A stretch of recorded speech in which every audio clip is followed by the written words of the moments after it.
ನಮಸ್ಕಾರ.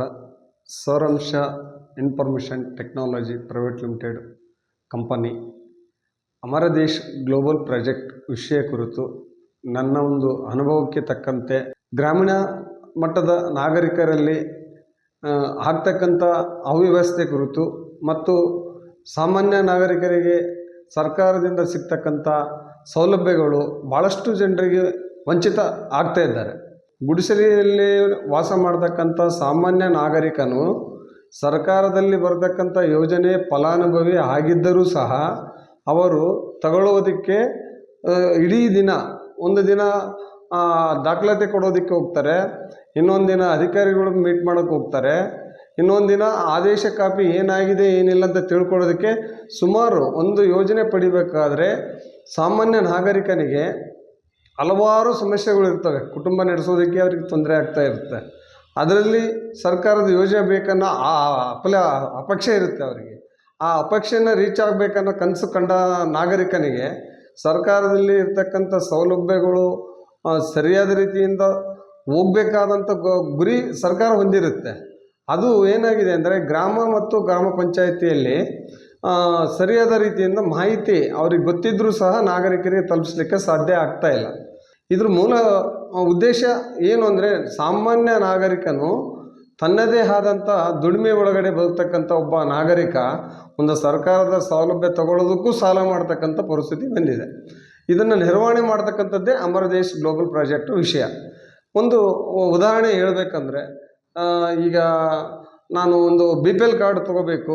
BPL card ತೊಗೋಬೇಕಂದ್ರೆ ಈಗಿನ ಯಾರನ್ನು ಭೇಟಿ ಆಗಬೇಕು, ಏನು ಬೇಕು, ಏನು ಕೊಡಬೇಕು, ಏನಿಲ್ಲ ತಿಳ್ಕೊಳ್ಳೋದು. ಗ್ರಾಮವನ್ನ ಅಂತ ಯೋಜನೆ ತರಲಾಗಿದೆ.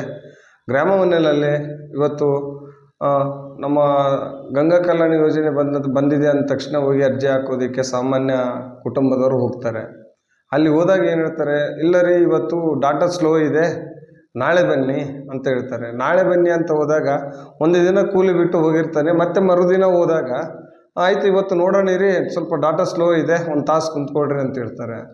ಆಮೇಲೆ ಒಂದು ರೀತಿ ಡಾಟಾದಲ್ಲಿ ಸರ್ವಿಸ್ ಕೊಡದೇ ಇರ್ತಕ್ಕಂಥ ಸಂದರ್ಭ ನಿರ್ಮಾಣ ಆಗಿಬಿಟ್ಟಿದೆ.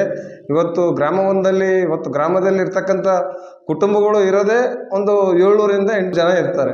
ಆ 800 ಜನರಲ್ಲಿ ಒಂದು 5 ಜನಕ್ಕೂ ಸರ್ವಿಸ್ ಕೊಡ್ತಕ್ಕಂಥ ಕೆಲಸ ಇವತ್ತು ಆಗ್ತಾ ಇಲ್ಲ. ನಮ್ಮ ಡಿಜಿಟಲ್ ಪ್ರಾಜೆಕ್ಟು ಗ್ರಾಮದಲ್ಲಿ ಬಂದಾಗ ಇವತ್ತು ಜನಸಾಮಾನ್ಯರಿಗೆ ಸರಳತೆಯಿಂದ ಆಗ್ತಕ್ಕಂಥ ಕೆಲಸ ಕಾರ್ಯಗಳನ್ನು ಮುನ್ನಡೆಸೋದಕ್ಕೆ ಮೂಲ ಉದ್ದೇಶ ನಮ್ಮದಾಗಿರುತ್ತದೆ. ಮತ್ತು ಕರ್ನಾಟಕವನ್ನಂತ ಇರುತ್ತೆ.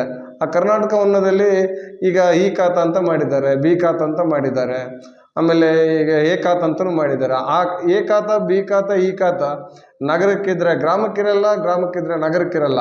ಈ ಗ್ರಾಮದಲ್ಲಿರ್ತಕ್ಕಂಥವ್ರು ಹೋಗಿ ಬಿ ಖಾತಾ ಮಾಡಿ ಅಂತ ಎಷ್ಟೋ ಜನ ಅಲ್ದಾಡ್ತಕ್ಕಂಥ ಸಂದರ್ಭ ನಾವು ಕಣ್ಣಾರೆ ನೋಡಿದ್ದೀವಿ.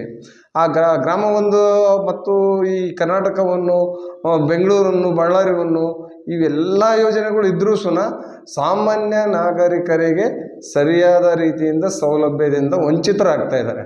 ಹಾಗಾಗಿ ನಮ್ಮ ಮೂಲ ಉದ್ದೇಶ ಜನಸಾಮಾನ್ಯರಿಗೆ ಸರ್ವಿಸ್ ಕೊಡ್ತಕ್ಕಂಥದ್ದೇ ನಮ್ಮ ಮೂಲ ಉದ್ದೇಶ ಆಗಿರುತ್ತದೆ.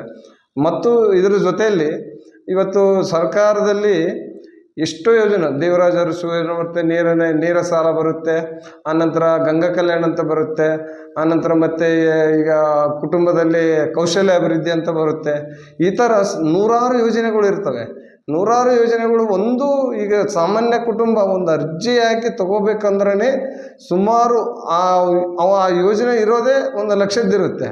ಆ ಯೋಜನೆ ತೊಗೋಬೇಕಂದ್ರೆ ಮಧ್ಯವರ್ತಿಗಳು ತಪ್ಪು ಮಾಹಿತಿ ಕೊಟ್ಟು ಅಲ್ಲಿ ಬರ್ರಿ ಇಲ್ಲಿ ಬರ್ರಿ ಅಂತ ಕಾಯಿಸಿ ಒಂದು ದಿನಲ್ಲಿ ಆಗ್ತಕ್ಕಂಥದ್ದನ್ನು 4 ದಿನ ಅಲ್ದಾಡಿಸಿ 4 ದಿನ ಅಲ್ದಾಡಿದ ಮೇಲೆ ಯೋಜನೆ ಬಂದರೆ ಎಷ್ಟು ಬಿಟ್ಟರಷ್ಟು ಬೇಸರ ಬಂದು ಕುಂತಿರ್ತಕ್ಕಂಥ ಎಷ್ಟೋ ಕುಟುಂಬಗಳು ಇವತ್ತು ಸರ್ಕಾರದಲ್ಲಿ ಇರ್ತಕ್ಕಂಥ ಯೋಜನೆಗಳು ಸರಿಯಾದ ರೀತಿಯಿಂದ ತಗೊಳಕ್ಕಾಗ್ತಾ ಇಲ್ಲ.